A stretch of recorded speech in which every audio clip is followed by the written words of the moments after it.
સર્વે વૈષ્ણવને જય શ્રી ગોપાલ।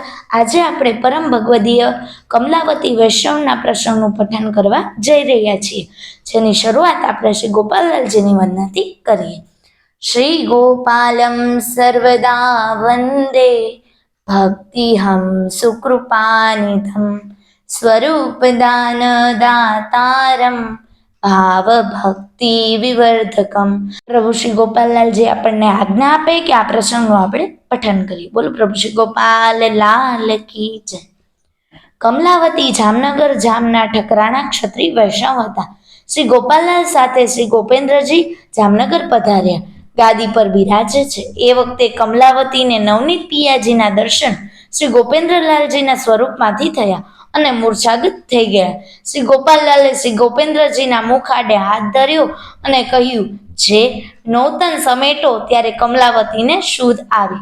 પ્રભુ કાંઈ શાહુકાર કે ગરીબ છે તે જોતા નથી, પણ સૌને ચાહે છે, સમદ્રષ્ટિથી બધાને જુએ છે, પ્રેમને જ વશ રહે છે।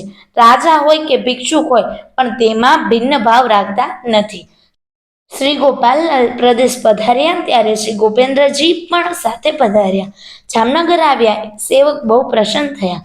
ગાદી તકિયા પર બિરાજે છે ત્યાં કેટલાક વૈષ્ણવ દર્શન કરવા આવ્યા, ત્યારે કમલાવતી પણ દર્શન કરવા આવ્યા। તે વખતે શ્રી ગોપેન્દ્રલાલજીએ કમલાવતીને નવનીત પિયાજીના સ્વરૂપમાં દર્શન આપ્યા।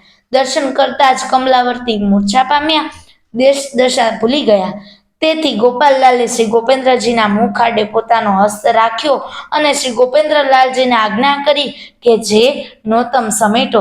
તેથી શ્રી ગોપેન્દ્રલાલજીએ લીલા સમેટી લીધી, ત્યારે મૂર્છાગત ટળી। ત્યારથી કમલાવતી બાઈ સાક્ષાત શ્રી ગોપેન્દ્રજીનું સ્વરૂપ રાસાધિપતિ જાણી તેનું ધ્યાન કરવા લાગી। કમલાવતી એવા કૃપા પાત્ર હતા। જો આ પ્રસંગના પઠનમાં મારાથી કોઈ પણ ક્ષતિ રહી ગઈ હોય તો તું દાસાનો દાસ જાણીને ક્ષમા કરજો। બોલો પ્રભુ શ્રી ગોપાલ લાલ કી જય।